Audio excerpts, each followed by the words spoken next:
Hello. Hi. Hello and welcome, and thank you for being here tonight. Thank you for having me. um, so, first things first, prepare yourself. No, I'm joking. I'm joking. If so, we're gonna start with what I do with everyone. If you could give us a short introduction of yourself, anything you want. So this is your time. Like it's your choice what you're gonna say or don't say. Oh, wow. It looks like some of my friends are already watching. Hi, everybody. Well, thank you for having me. My name is Jenny Weaver, and I have kind of a weird autoimmune RA story. It's not typical, but I feel like a lot of people say that.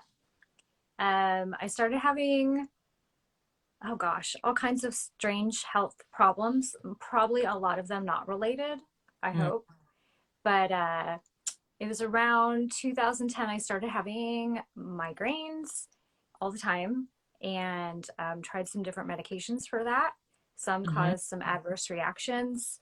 I had one called the Keppra rash, which causes an all over body rash, which I guess is super dangerous. So I had to go to Mhm. the emergency room for that. To this day, we don't know if any of the migraine issues were related or not, but it was You're about, to interrupt you. You're yeah, breaking up a bit, and I don't your connection or my connection now. okay. Can you hear me? Yes, I just can see you a bit like pictures. Let me try turning.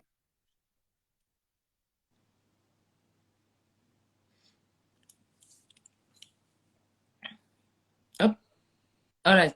Is I that any think better? there you go. Yes. Okay. Okay. I So, don't know if we have. let's see, where was I? I'm I just think you trying to just cut check out. if we have.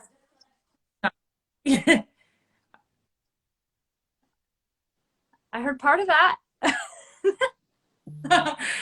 Okay. All right. Let's. I think it's okay now. I think it's set. Okay. Okay. All right. Let's try this. Come on. Let's go. Okay. Let's try this. Okay. Again, Yes. hi, everybody. My name is Jenny Weaver. Oh my gosh, so many people on. Oh! And you have a um, big. All of your groupies are coming. I know. Hi, everybody. I love you guys. You guys are awesome. So yeah, I mean, I had all kinds of weird issues. A lot of them were migraines and just weird stuff like that. Yeah. And that was the first time I had adverse reactions. And it was Mm-hmm. about a year later, I was at work and I used to try to take the stairs up to the top floor for work all the time because, exercise, movement, Yeah. and my knee started hurting all the time. And I was complaining to my husband about it. And he finally was like, well, go see the doctor. So I did. And they really didn't think much of it, but they were like, well, let's do some scans. Let's see what's going on. They didn't find anything. They didn't Mm-hmm. find anything at all. And it just kind of went away. And so it was probably, I don't know, sometime after that that it happened again. But this time it wouldn't go away. And this time it was really bad. And they thought I had a strep infection in my knee. Yeah, because that's totally irrelevant. Yeah. To this day, that still blows my mind. I remember telling Chelsea from my immune system hates me about it, and we were Mm-hmm. both laughing because it's the craziest thing I've ever heard in my life. Like, how can a strep infection hide in your bones? But I guess supposedly that's a possibility. Yeah. And so they put me on antibiotics for months, and nothing. My knee just kept getting worse, and before you knew it, all kinds of joints started hurting, Mm-hmm. and finally, my doctor wanted to send me to a rheumatologist. Mm-hmm. And the rheumatologist that I saw, he he wouldn't diagnose me. I saw him for a year, Mm-hmm. but he wanted to treat me. He kept saying, well, I think it could be this, and I think it could be this, or maybe that. But here, let's try some medications. And and that's when all the bad things happened. I ask? So the first one, hydroxychloroquine. Are you familiar with that one? No idea. That one caused me to have a seizure, and I fell and hit my head and my face at my parents' house. That was loads of fun. Okay, I wasn't expecting that because when you have a seizure, I mean, it's like I don't get it. Like, what did they put you on? Like, what was the? So it's supposed to be one of the more not scary medications for to treat different autoimmune diseases, and so they thought that would help my inflammation and my pain, and they wanted to kind of gauge from there where to go with me. Mm-hmm. And I was like, this is a baby drug. Yeah. And that's what's happening to me. So that was fun. Yeah. So, so what happened after? So you had the seizure. So Mm-hmm. I went and saw the doctor after. Mm-hmm. So what did they say? That did they put you on different medication for seizure, or did they change like all the therapy they were doing at that time? So he actually tried to argue with me. He tried to tell me it was not from the medication. He was like, "Oh, well, I see in your chart that you have a seizure problem." And I was like, "No, I've never had seizures in my life." "Well, you're on you took a seizure medication."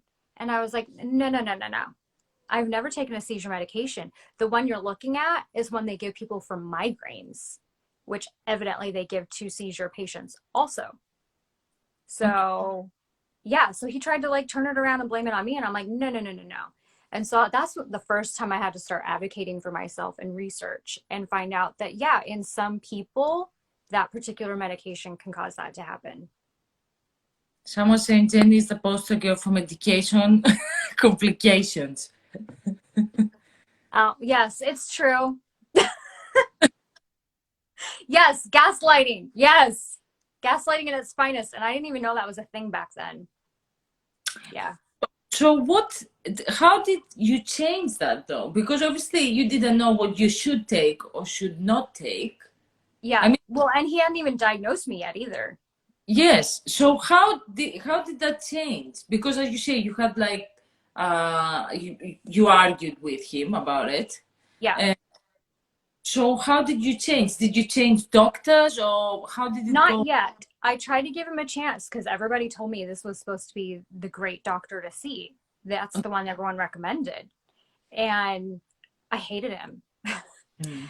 And I just kept trying. And so he wanted to pump me full of prednisone because I'd been so sick and in so much pain. All I wanted to do was sleep. And I Mm. didn't really eat. So I lost a lot of weight. I was down to like 98 pounds.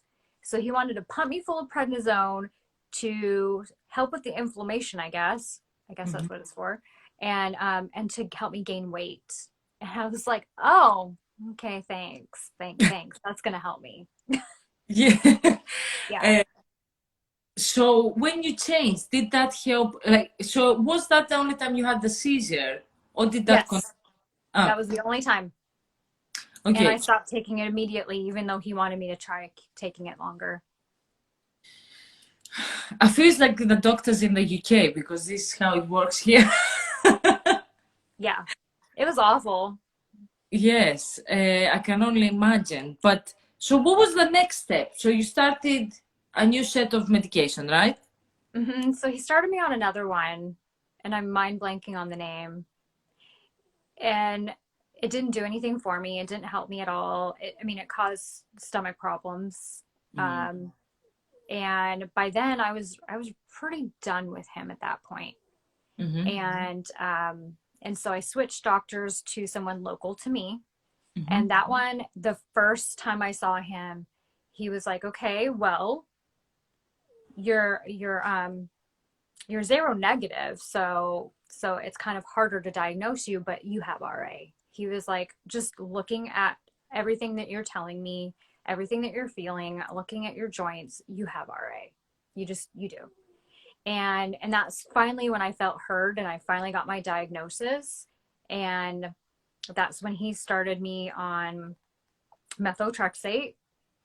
And, you know, there's all kinds of fun problems that come with methotrexate, you know, mouth sores and nausea and all kinds of stuff. And, you know, I just kind of powered through it.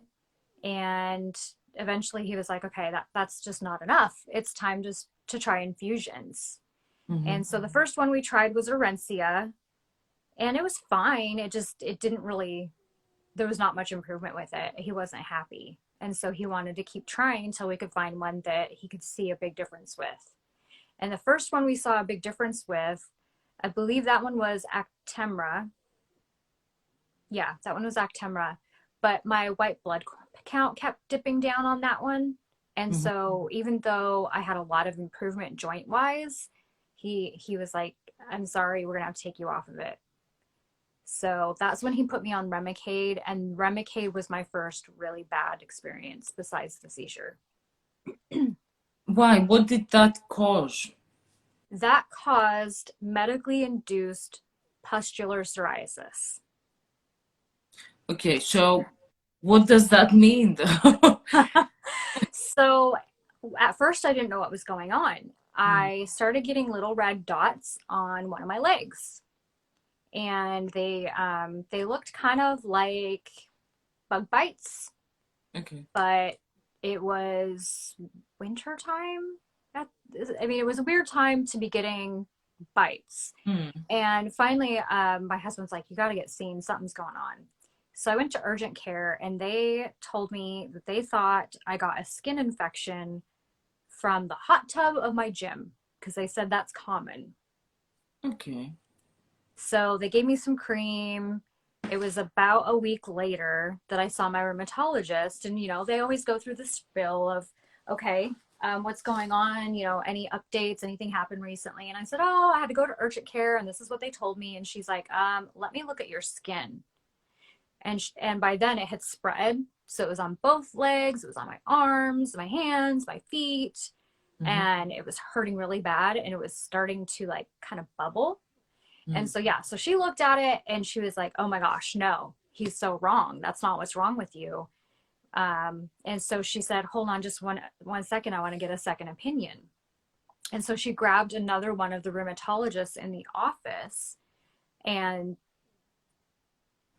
they were both like whispering to each other and looking. And yeah, it was fun. And then more people came in the office, because apparently this is like a medical mystery. This doesn't happen to very many people.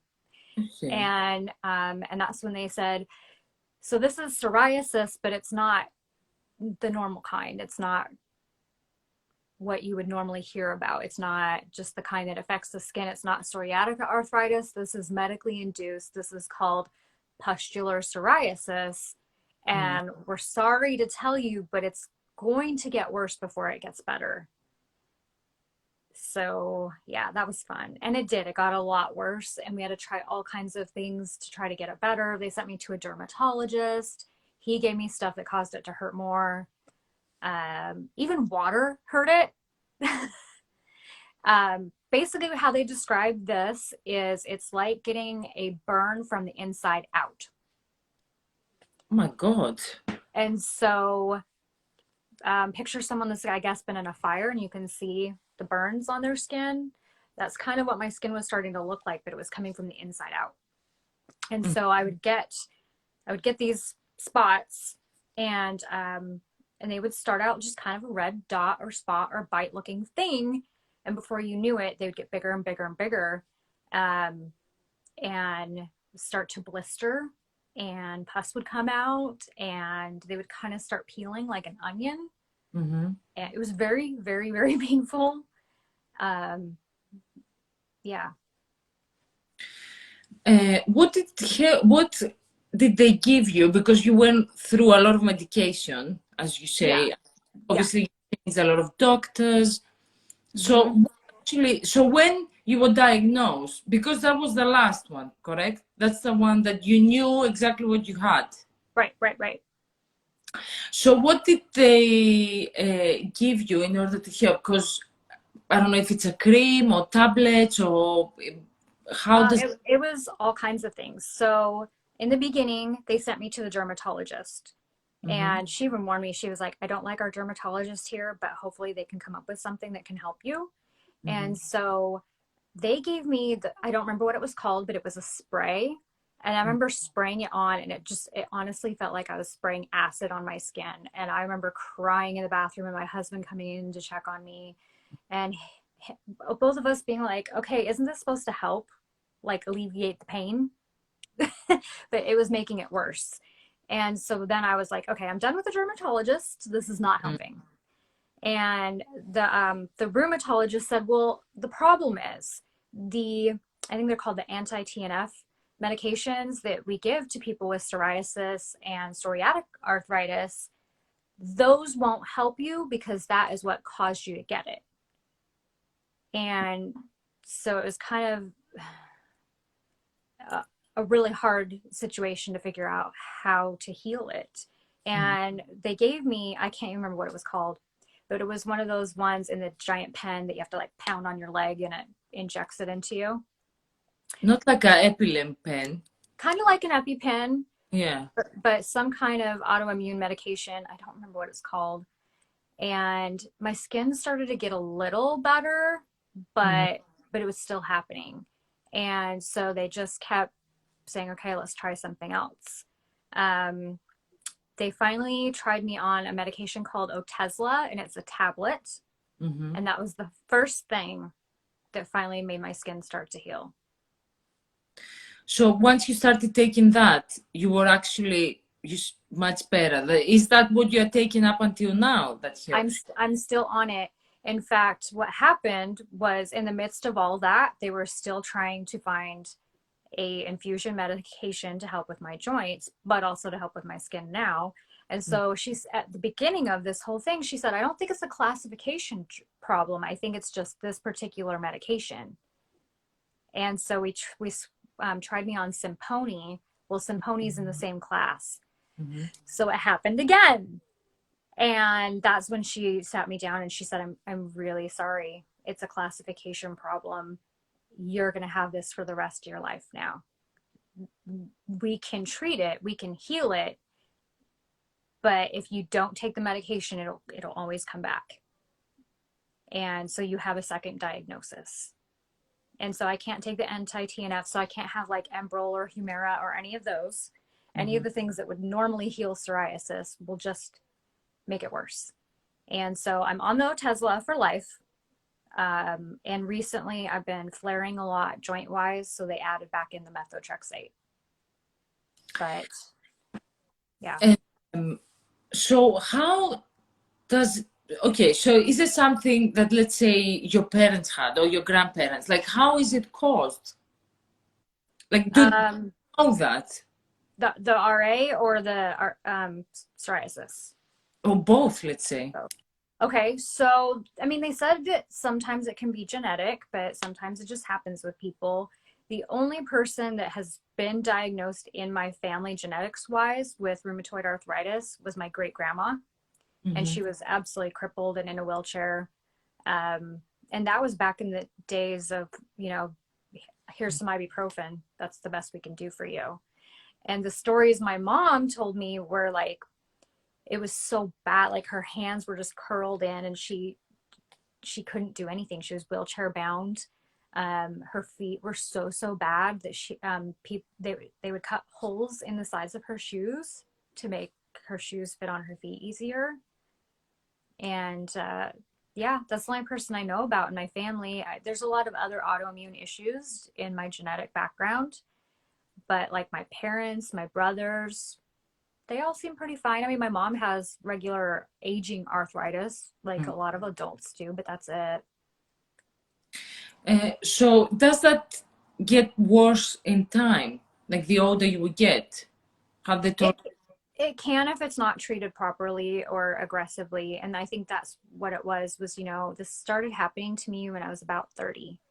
And they said, you know, you're so young, let's treat this really aggressively so that you don't have permanent joint damage and we can keep this under control. Because the whole point in these medications and these treatments are to get you in remission Mhm. and so that you can have a semi-healthy normal life. And you know, that's what we strive for if it's possible.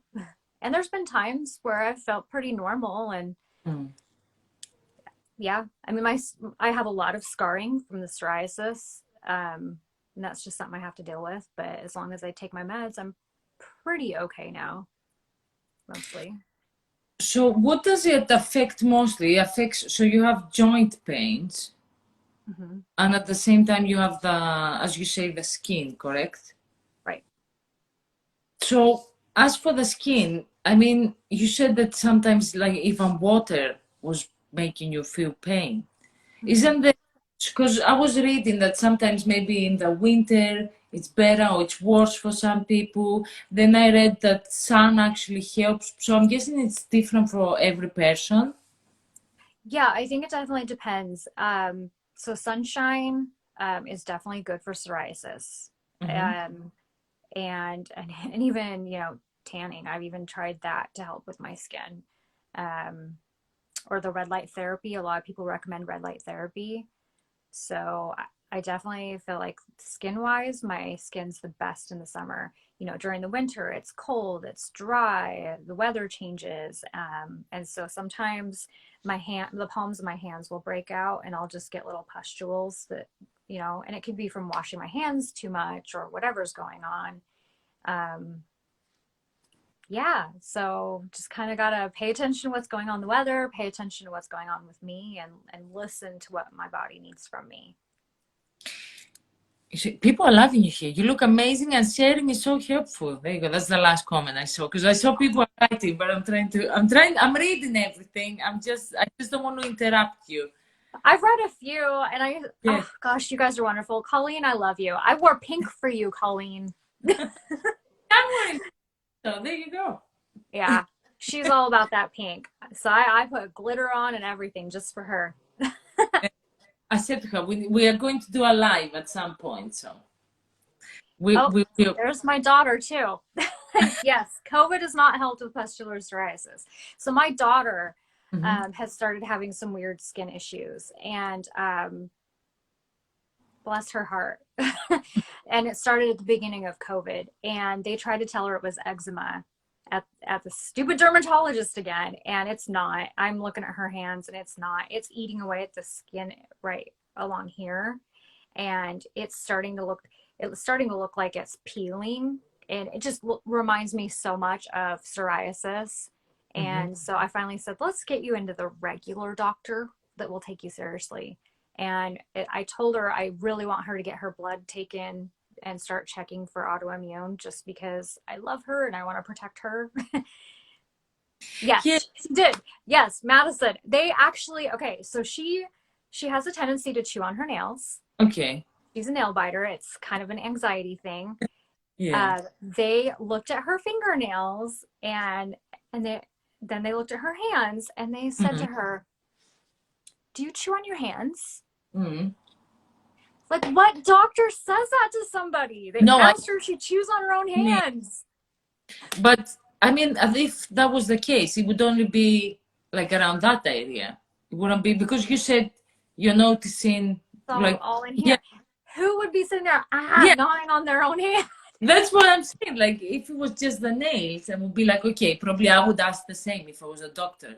But when you see other signs, like, yeah, I've never seen anyone that has like anxiety or anything that they would be biting the hands and everything.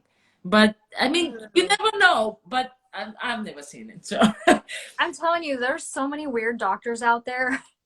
There's a lot of wonderful, don't get me wrong. I've no, had some wonderful people, but there are some people that they should not be in a world of trying to help others because they do not do well. no, I agree 100%. And I mean, if we do, we need to do a different live for this, because the amount of times and the stories that I have from going to doctors and misdiagnosing me about things, anything, it can be simple things. Even, okay, because you said about your knee. So I've had the issue with my knee like for very many years. Mm-hmm. Which it's nothing special. It's because I always used to do basketball and stuff. I just need to. It's like a small operation. But I went to so many doctors, and they kept saying to me, "It's because you're too tall, because you're still growing." What? It's like I've heard crazy things, and even like this year I had issues with my back, and I was going to the doctors here in the UK, and they would tell me because I was telling them I'm getting stressed because I'm losing a lot of work time, and I can't keep being like, okay, I'm not gonna come to work for a month here and there because it was causing me like a lot of pain. And then they were saying to me, have you thought because you're getting anxious, that is what's causing pain to your back? Oh yeah, because that makes sense. Yeah, no. So I get it. I have loads of story for that.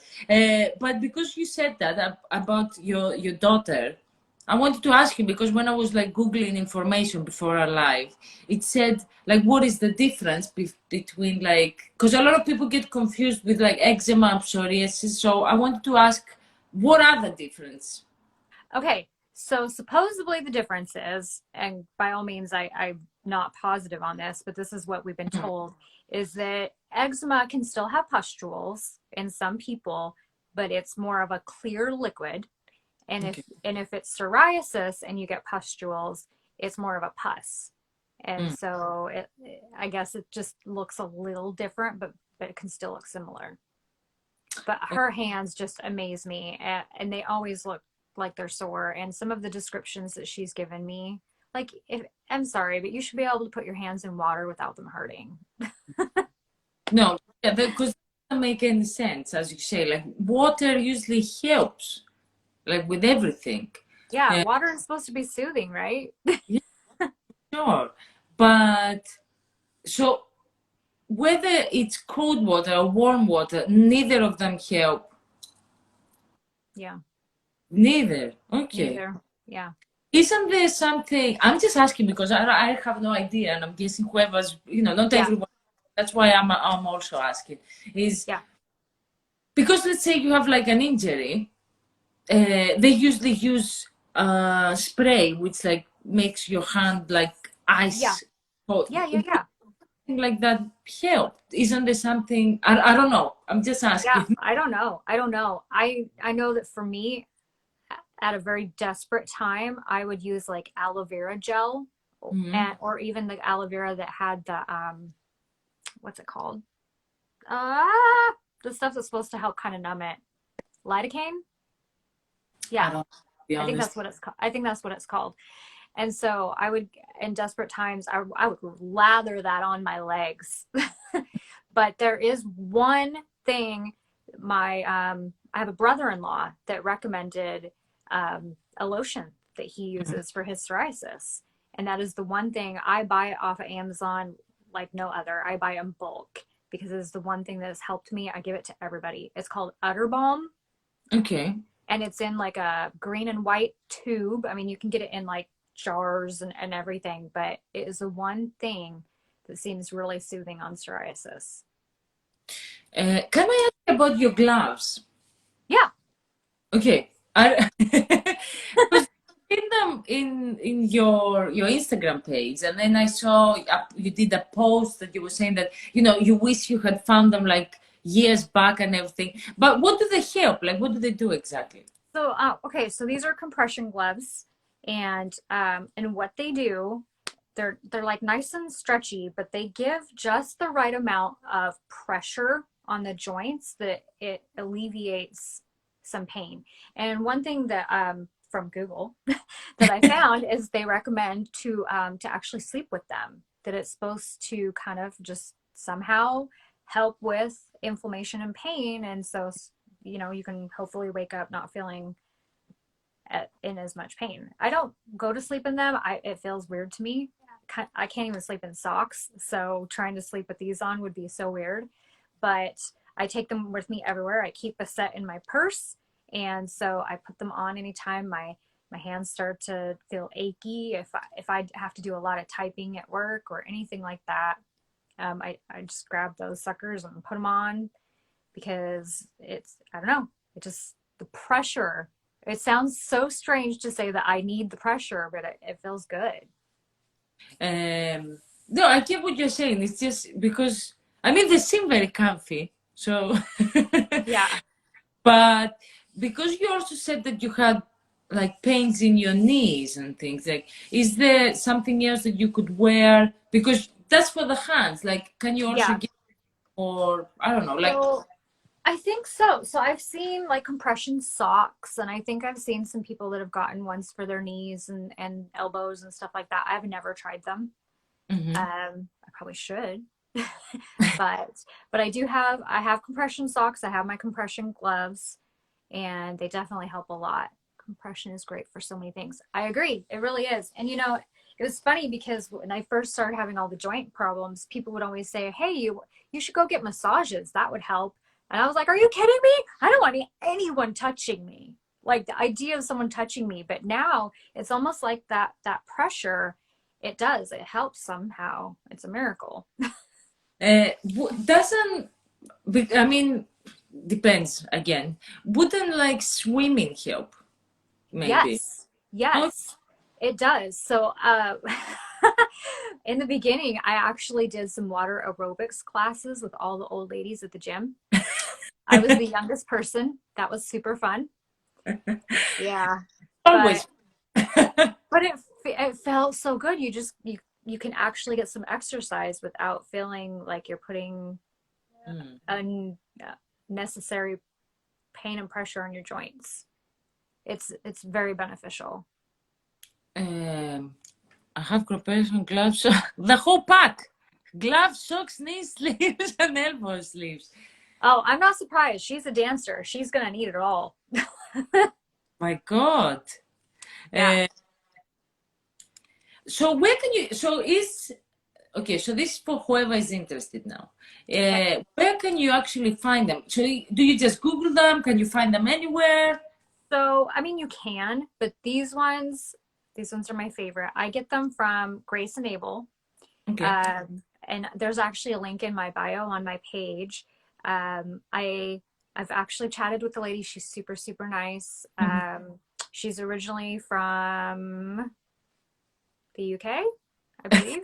Yeah, I think she's originally from the UK. She now lives in Washington State here in the US, Okay. and she has rheumatoid arthritis also, and she worked really hard with some specialists to come up with something that is semi-fashionable and but helpful and feels good. And she's just an amazing lady and has a beautiful heart. And so I love supporting her and I love her stuff. So I love to Yes, tell everyone all about it.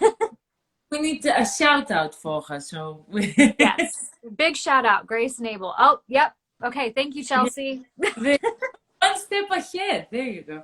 There Uh, you go. okay, so this is. I'm sure you have a story for this. So my question is, what is the worst thing that someone has told you or asked you about it Ooh. topics? Ooh. Because Oh. I'm sure you've got. Because I actually saw this video you did. I think it's an Oh, my the recent one? no, it was, I don't know where it was, which one. Because I was in general scrolling through your page, and it Okay. was that I don't remember how it went, because it was that someone tries to like give you like all these solutions and cures about Yes. Yes. whatever, you know? Yes. And most times it's well-meaning Okay. people that care, but sometimes it's not. And I actually had people reach out to me and comment about it too, because some of my friends have had people tell them, just do yoga, just do yoga. That's gonna make you feel better. No. I had someone tag me in a reel recently, and I know she had a good heart behind it. She probably doesn't know much about rheumatoid arthritis. And so she just saw something and was trying to be thoughtful. But I went to the woman's page, and she's all about basically like eating healthy and it's going to make you better is kind of what I got out of her page. And I was like, yeah, been there, done that. I've tried all the things. I've taken, things that'll help with inflammation. I eat things that'll help with inflammation. Been there, done that. Mm. Exercise programs. I've tried it all. But guess what? I still have RA. It's not going to just disappear out of my genetics. You can work on your gut health all you want. You can eat all the good things. You can take all the turmeric you want. But at the end of the day, it's still there. So yeah, I mean, it's a matter of finding all the things that just help you feel better. That doesn't mean it's going to disappear. So I'm more than happy to tell people, yes, I'm going to eat all those foods that are great for inflammation. Yes, that's great. I'm going to take the turmeric. I'm going to try peppermint oil in my bath water. I'll do it. But don't tell me it's going to cure me. No, I understand what you mean, but because as you say, like most of the people have good intentions when they try to help. Yeah. But I'm guessing if you hear that all the time, because I feel that's the number one thing. Like if you have an issue, like anything, okay, it's not just what you are going through. It could be, I don't know, you have Anything. yeah migraines or you have back pain. You just need to eat healthier. I'm like, Yeah. okay. Yeah. Yeah, I feel it is. I mean, I am all about healthy diet. Like Right. I love it. It makes me feel good. I actually enjoy eating healthy, so it is great. But I feel, sometimes people, because it's become into this new age thing of, as you say, yoga and, find your, I don't know, your inner something to do and, all that. And, if Yeah. you and you're this and that, which is great. But as you say, not everything is like that. Like if I have a, I don't know, knock on wood, like brain tumor, me eating like veggies all day, it's not going to change much. It might help at more like 1%. I mean, I'm not Yeah. saying one eat burgers and chips all day. Exactly. It's a combination. Yeah. It's finding what helps you and works for you and alleviate some pain. And if it helps in any way, great, go for it, keep doing it. But Mm. at the end of the day, it's kind of a combo, and people need to just be understanding about that. I think the other thing that really annoys me is when someone finds out you have an autoimmune disease, Mhm. something like RA or psoriatic arthritis or any kind of thing that causes joint inflammation, and you tell them, and then they say, "Oh yeah, my wrist has been hurting lately. I understand." That's bad. Okay. No, no, you don't understand. Because it's not just things on the outside. It can cause inflammation on the inside. It can cause all kinds of things. Like, come on. I feel that sometimes people try to be like sympathetic and like, Mm-hmm. have that understanding. But I feel it's the, what because I saw a video about that, and it's like, sometimes you don't have to say something back. It's not a Exactly. competition. Like who's, I mean, as you say, it's mostly like people, want to make you like feel better or like, oh, I understand what you're going through and this and that. But sometimes I feel it's better to just shut up and listen to what the other person has to say and leave it there. Like you don't have to say something back. Yeah, because at the end of the day, we can't just make it better, you know? And I mean, I know that sometimes we do. We really want to just help someone and make things better. But I would rather hear that from somebody. I would rather, I guess, their pity or whatever, if that's what they want to give, and just say, "I'm so sorry you're going through that. I, you know, I can only imagine." And that's okay to say that. I can only imagine, and just leave it at that. Yes, or just say that, if you need anything, I'm Mm-hmm. here. Yeah. Yeah. That's a also. I mean, that's a great one, and I've had people reach out to me and just say, "Hey, I know that, last night was your chemo drug night, do you need me to bring you anything tomorrow? I can bring you coffee, I can bring you Yeah. lunch." If my kids were still young, I know that people would be offering to help with my kids, and Mm. yeah, acknowledgement and listen. Exactly. That's my friend Rebecca. That's You guys all have the great things to say. I'm not always great with words, but I fully agree. And yeah, I'd like to say hugs would be great, but sometimes those hurt. I see people coming towards me and I'm like trying to get this shoulder away as fast as I can because people like to grab on and like kind of just, "Hi, how are you?" And it's always Yeah. like, how do I not tell them they're killing me right now? Yeah, I get what you mean.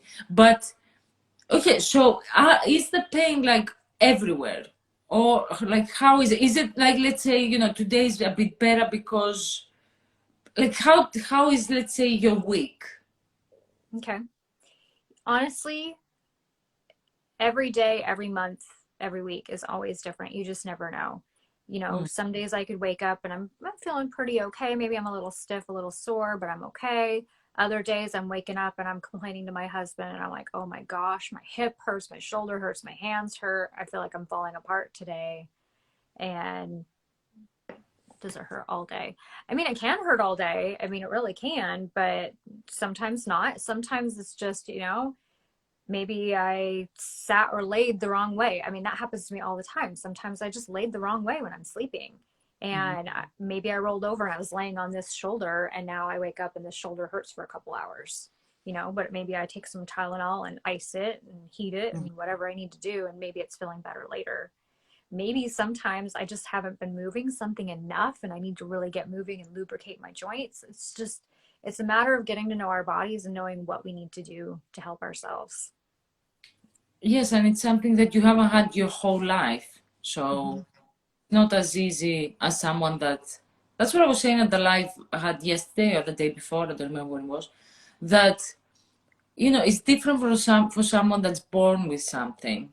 Mm-hmm. Not that it makes it, I'm not saying like everyone goes, it's still hard for some people, because I also did a live with this girl from the UK, and I think it was like 2 lives back, and she got blind when she was 28.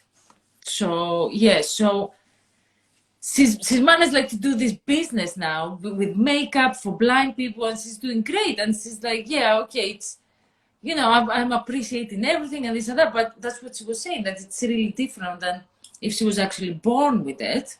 Right. Because, when you're born with it, you don't know any other way. You learn that Yeah. way. You learn how to adapt. You know how to read your body. When it's new, it's almost like, oh my gosh, what's that now? What do I do? Oh Yeah, my gosh. you panic. And honestly, in the beginning, I kind of just wanted to sit at home and do nothing because I basically was convinced that if I didn't just sit at home and take care of myself, that I was going to be crippled within a year. Because that's just how I had it built up in my head. I didn't know anything about the disease. I always thought it was an old person's disease, like so many other people. And I was Mm-hmm. just convinced, oh my gosh. And at the time, I had kids that were late elementary, early middle school age, and they still needed me. But when they were at school, man, I would just basically sit on at home on the couch and curl up in a ball and cry and feel sorry for myself. And that Yeah. wasn't going to help me. And I remember my mom just kept trying to give me pep talks, and even my husband, and just being like, you can't fall down this pit. You got to not feel sorry for yourself. You got to keep moving. And I think it took a couple years. The first couple years, I felt really sorry for myself, but eventually I figured out they're right. Like I gotta get moving, because not moving is making it worse. And so as long as I try to focus on, even if it's only 5 minutes, if I go on a 5 minute walk today, Mm. if I put in the effort of some kind of activity to move my body, that's great. And if that's all I can do, that's okay. If I can do 30 minutes, awesome. But we got to keep moving, because if we don't move, it's just going to feel worse. I've got an older lady friend. She's in her late 80s. This lady's so awesome. Her best advice she ever gave to me, she was like, you use it or you'll lose it. And she's like, that goes for your body, that goes for your brain. And Mm. and she's got a lot of arthritis issues also, and that was one thing she said. She's pretty, like, her hands are pretty crippled, and she's got a lot of health concerns. And for her to turn to me and say, you've got to keep doing this, and she's just a great example for me to look at. And if she can do it, I can do it, and so can anyone else. So take what we can do and do it as much as we possibly can. I agree with that, because my grandmother, so she's 102. Okay, I know. But if you see her, you would be like, okay, she's probably like 80. Okay, so she's okay. She might have some pains here and there, and that's what I was saying to her. I was like, I don't get it. Like I come, like I go and see her when I go to Greece, and I'm like, my back hurts and my knee hurts. Like I have more problems than what she does.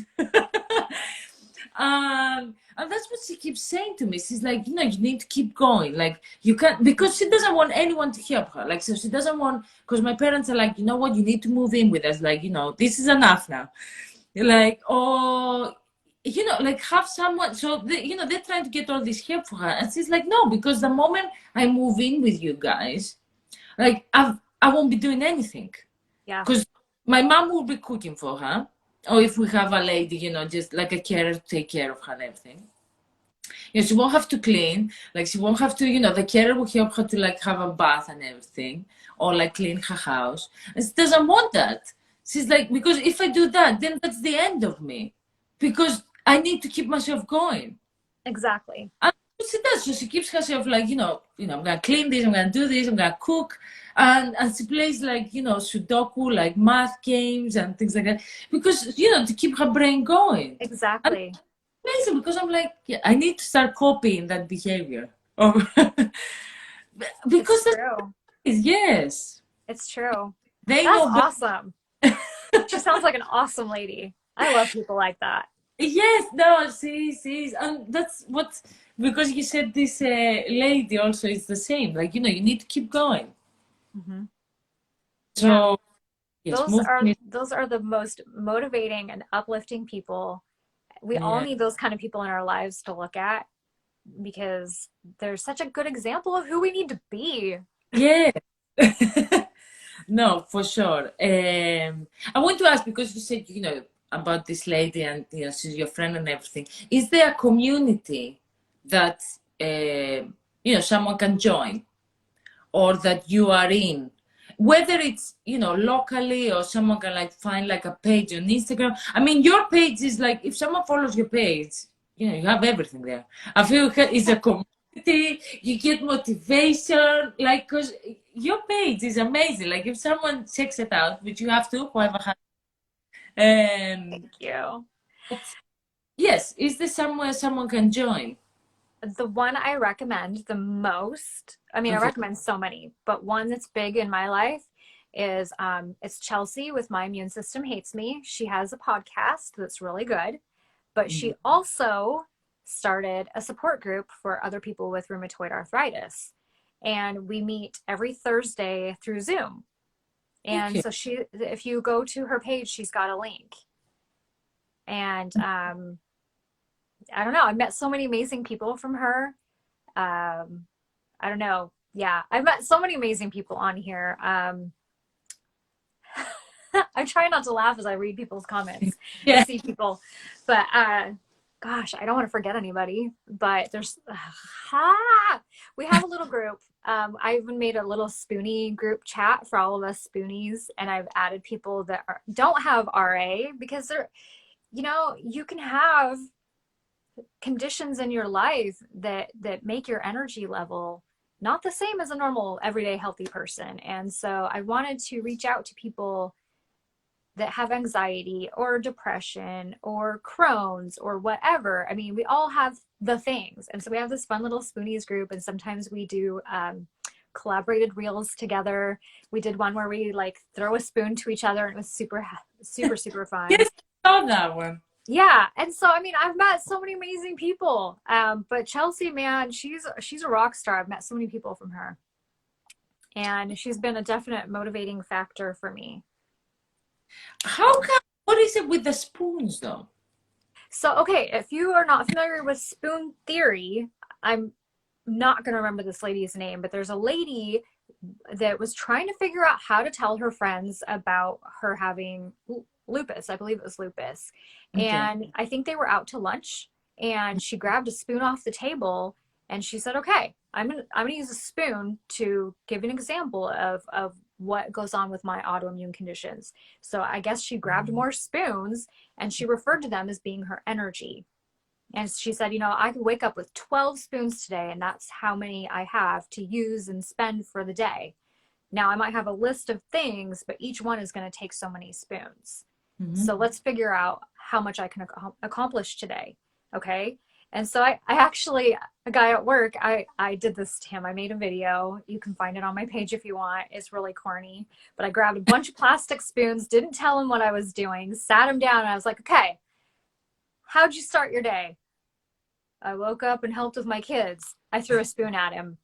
Took a shower, threw a spoon at him. Ate breakfast, threw a spoon at him. Yeah, because I mean, all those things, they take energy, and it could be an autoimmune condition, it could be any kind of mental health condition, it could be anything.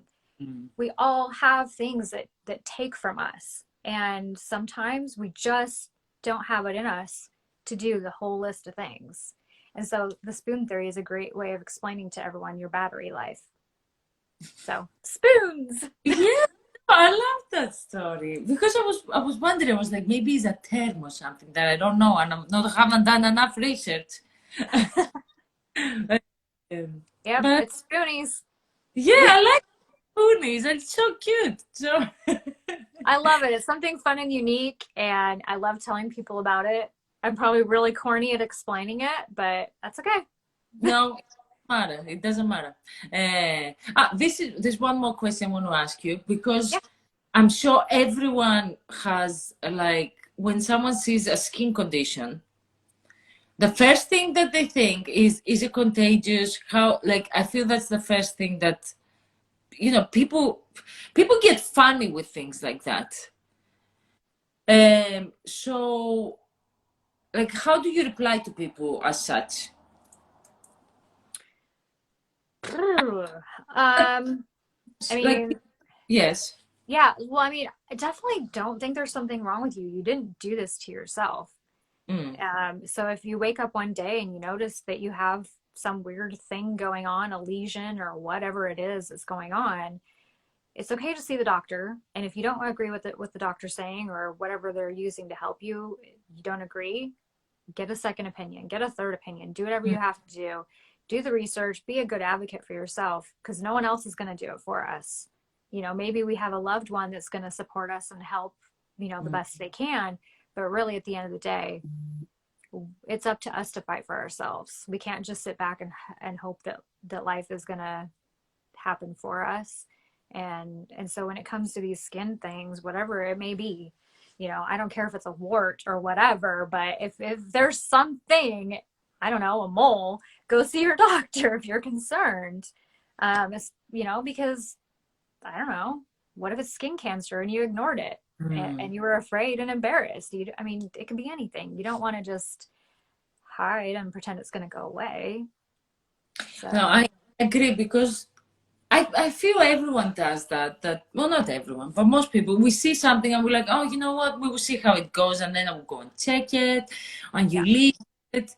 And I've had so many lives also that, you know, people that have gone through something, and they could have got it earlier if they actually went and checked it. And that's what they were saying. Like, you know, even if you think you're being like, you know, crazy, oh no, you know what? I mean, obviously don't reach that level because I feel there's a bit of a line that then, you know, and then think that you have something like all the time. Like, you know, your ear hurts like for 10 minutes and then you think you're, you know? I'm dying. Yeah, it's that level, of course. But in general, I mean, I even know people that had something for like, I don't know, I'm having like migraines for like 2 months and then they just leave it. They're like, oh, it's probably like stress or this, like that, or something like that. Or as you say, it might be something on the skin and it will pass away like with, I don't know, if I salt on it, like, you know? Yeah.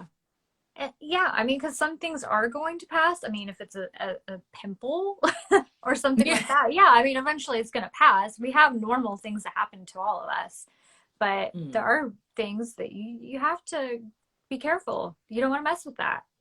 So, you know, in the beginning, I thought I was getting what looked like mosquito bites in the middle of winter, which seemed a little weird. And that's why I finally was like, okay, husband, look at what's going on with my leg. What do you think? What do you think's going on with this? Yeah. And you know, I guess that's what I do. I talk to a friend. I talk to my husband. I ask, okay, what do you think of this thing that I'm looking at? Does this seem unusual? Am I being a hypochondriac? Because I don't want to be. So. But Yeah, but as you say, I mean, first of all, check it, and then at the end of the day, you are the person that knows your body 100%. Even your husband, I mean, I don't know how many years you might be together, but at the end of the day, you are the person that knows exactly how you feel inside and out. Exactly. You know, and I feel really lucky. I've got a guy that fights for me so hard, so hard. I mean, I've seen him argue with doctors. I thought he was going to get kicked out of the hospital a couple of times. Um, so, I mean, he's, you know, as much as he teases me and fun, I think he's flirting. You know, sometimes he'll tell me I'm a hypochondriac, but it's all, you know, it's all in fun. I think mostly it's more of worry. Like, I don't want more things wrong with you. So I'm going to joke around about you being a hypochondriac and I'm going to hope it disappears. But, you know, he's been through it with me. And it's funny because I always joke around that I was so healthy before I met him. So I thought. Yeah. So I joke around, I tease him, and I turn it around on him and tell him he's the one that made me sick. Just because, you know, we got to lighten it a little bit. And so we make up things. I feel that that's the best attitude about things. Like, I think the best relationships are like that. That even though, you know, you might be under like so much stress and chaos, but you know, you find something like to say something funny or something, because that's, you know, that's the best way to get through something. Oh yeah. Oh yeah. And I turned him into reels. Oh, I'm surprised he's not angry with me. I have recorded him and turned him into reels. I've made reels making fun of his messes. You got to have fun and you got to be a little bit snarky with each other, lighten the mood. Yes, humor is important. Yes, I agree. I agree. Okay, so you need to tell me like your future goals with your page. That's my last question. So how do you Wow. like? That's a No, huge one. I don't even know. no, because as I say, because I've seen like a lot from your page Okay. and your videos and reels and all that. So like the whole setup, it has like it's such a positive, like even the colors. You know, when you see it, you're like, you know what? I might not have any of this, but I won't follow this lady. Like, you know? Yeah. So like do you have any goals of like building maybe a community? You might have goals of writing a book. You know, there's a Oh, lot of things. oh gosh. I mean, really, my only goal was to be for others what I needed when I was first diagnosed, when I was first sick. I mean, that's really what the biggest goal was out of all of it, is be for others what I needed. So if they need a shoulder or somebody that can kind of just tell them some of my experiences and lift them back up when they're down, that's really what I'm about. But I want to bring a lot of humor with it. And I have really a corny sense of humor. So like a lot of my reels are really, really weird and cheesy, but I think people think they're funny. I So I don't have any like huge goals. Honestly, if you were to scroll to the very bottom of when I started this whole page, it actually yeah. was a beauty page. It was all about makeup in the beginning. And then I was like, this is so not me. Like, yes, I like makeup and it's fun. This is so not me. And like, Yeah. I need to talk to my actual people. And so I changed the name and just redirected everything and started seeking out more people like me, because Mm. that's really what I wanted. I wanted my people. And you know, some of them were so much alike and some of them were so, so different. And, you know, I follow a lot of people that are like super active and do like beach body and all these Yeah. fun things and weightlift training. And I follow people that are super into all kinds of fun makeup and stuff. I love watching the crazy things they come up with. People that like flick their fingers. Next thing you know, they look like they belong in a movie as Yeah. a monster character or Oh, something.